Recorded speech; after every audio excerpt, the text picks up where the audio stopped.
A military exercise last Sunday at a Hezbollah base in southern Lebanon, close to the border with Israel, was the biggest public show of force by the militia in the last decade. This is from NPR News, dated May 21st, 2023. The group invited local and foreign journalists to attend, giving them rare access to a sensitive military position to report on the event. The display was ostensibly to mark the upcoming anniversary of the withdrawal of Israeli forces from southern Lebanon on May 25th, 2000, but also comes at a time of heightened tension between Israel, Hezbollah, and allied groups. Last month saw the biggest escalation of violence on the Lebanese-Israeli border since the 2006 war between Israel and Hezbollah. Following Israeli raids on worshippers in the Al-Aqsa Mosque, dozens of rockets were fired into Israel from southern Lebanon. Israel responded with limited airstrikes in the south of the country. Although Hezbollah did not claim responsibility for the attack, and Palestinian militias operate in this part of Lebanon, experts believe an attack on this scale would not have happened without the group's consent. The military exercise also follows a closing of ranks between Hezbollah, Hamas, Islamic Jihad, and other Palestinian organizations. Ismail Haniyeh, the head of Hamas political bureau, was in Beirut during the rocket attacks on April 6th. He met Hezbollah's leader, Hassan Nasrallah, to discuss the readiness of the axis of resistance against Israel, according to a statement by the Lebanese militia.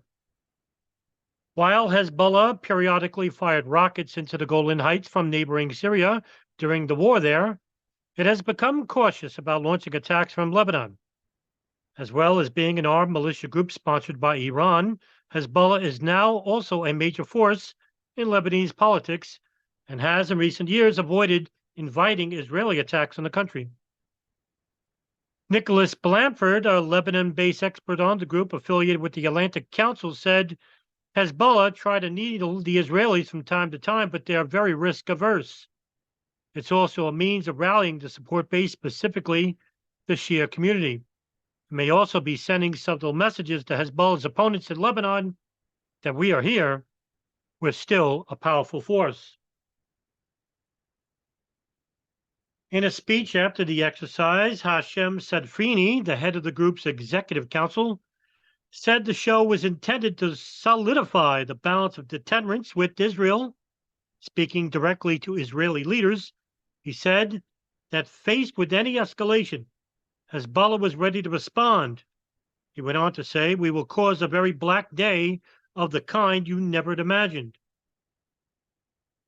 At its military base in the south of the country on Sunday, the militia welcomed guests with a brass band.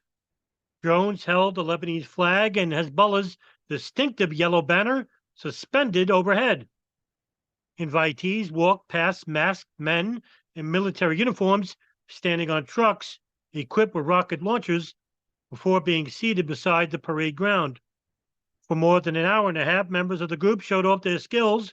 One point, they jumping through flames, metal hoops, and engaging in hand-to-hand combat. They detonated explosives on a nearby hill, simulating an attack on an Israeli settlement.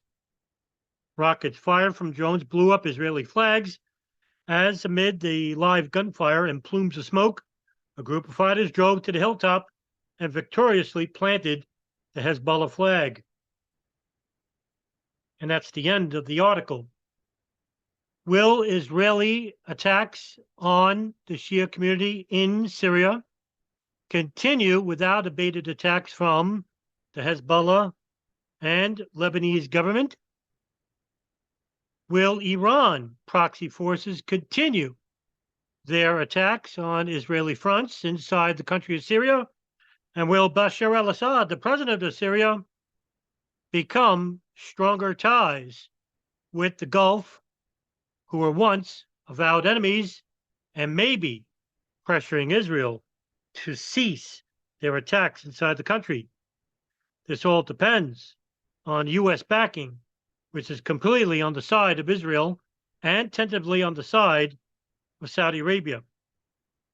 We'll know more about the foreign policy guidelines of either Donald Trump Ron DeSantis, Hillary Clinton, or Joe Biden. These are the four people running for the president of the United States in next year's election.